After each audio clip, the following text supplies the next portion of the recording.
देखिए, बेवाओं के और यतीमों के बहुत ज़्यादा हुकूक़ हैं। रसूल करीम सल्लल्लाहु अलैहि वसल्लम ने भी फरमाया था कि आप अगर किसी पर एहसान करना चाहते हैं तो किसी यतीम के सर पे हाथ रख दीजिए, किसी बेवा की मदद कर दीजिए। लेकिन आज मुआशरे में देखा क्या जा रहा है कि अगर कोई औरत बेवा हो जाती है, उसका कोई सहारा नहीं होता, तो लोग बड़ी जल्दी उससे नज़रें फेर लेते हैं। लोग अपनी हविस बुझाने के लिए तो उसका इस्तेमाल करना चाहते हैं, लेकिन उसे अपनी बीवी नहीं बनाना चाहते। जबकि एक से ज़्यादा शादियों का प्रावधान इसलिए रखा गया था कि आप किसी बेवा को गले लगा सकें, आप किसी डिवोर्सी को सहारा दे सकें, आप किसी यतीम के सर पर हाथ रख सकें। ये हमारी इस्लामी ज़िम्मेदारी भी है, इंसानी ज़िम्मेदारी भी है, नैतिक ज़िम्मेदारी भी है कि हम अनलव्ड लोगों से प्यार करें, हम हेल्पलेस लोगों की हेल्प करें, हम बेसहारा लोगों का सहारा बनें। अगर हम एक अच्छा समाज बनाना चाहते हैं, अगर हम एक अच्छे मिसाली किरदार की नुमाइश करना चाहते हैं, तो ये ज़रूरी है कि समाज के अंदर जो दबे कुचले लोग हैं उन्हें गले लगाया जाए, उनको सपोर्ट किया जाए। और उसमें सबसे ज़्यादा मज़लूम अगर कोई है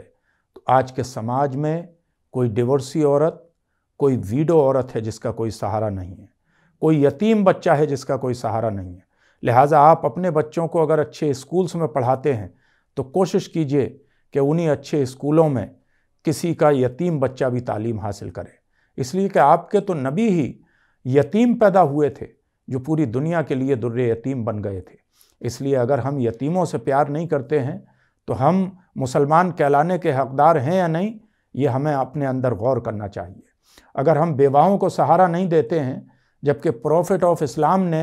अपनी पहली शादी 25 साल के शबाब के आलम में अपने से 15 साल बड़ी और दो शौहरों से बेवा खातून हज़रत खदीजा से जो 40 साल की जिनकी उम्र थी उनके साथ की थी। जिस वक्त अरब के मुआशरे में वीडो के लिए कोई जगह न थी, वीडो को जंगलों में भेज दिया करते थे, उसके चेहरे की तरफ देखना पाप समझा जाता था। ऐसे में पैगंबर इस्लाम सल्लल्लाहु अलैहि वसल्लम ने ऐलान नबूवत से पहले पहली शादी की थी। आज अगर मुस्लिम मुआशरे में या हमारे इर्द गिर्द या हमारे आस पड़ोस में अगर कोई बेवा औरत या डिवोर्सी औरत बेसहारा है, अगर किसी के यतीम बच्चे अच्छे स्कूल जाने के लिए तरस रहे हैं, अच्छे कपड़ों के लिए तरस रहे हैं, अच्छे खाने के लिए तरस रहे हैं, तो हमें अपने ईमान का मुहासबा करने की भी ज़रूरत है, इंसानी क़दरों का मुहासबा करने की भी ज़रूरत है। इसलिए कि बड़े बड़े दावे करना बहुत आसान है दीन के नाम पर और जज्बाती बातें करना बहुत आसान है, लेकिन अमली एतबार से किसी की मदद करना, जैसे रमज़ानुल मुबारक का महीना आ रहा है, उस रमज़ानुल मुबारक के महीने में हम गौर करें, सबसे पहले अपने रिश्तेदारों में, अपने अजीज़ों में, अपने पड़ोसियों में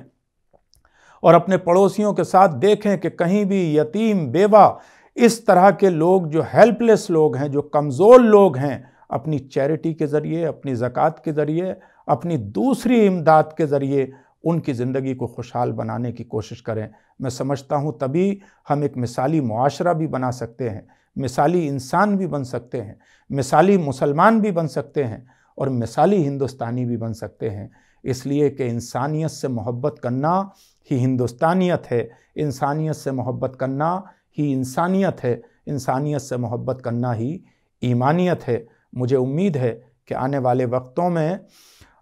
हम ज़्यादा से ज़्यादा बेवाओं और यतीमों की सरपरस्ती करने और उनको मदद करने और उनको किसी परेशानी का शिकार ना होने देने के लिए पूरी कोशिश करेंगे।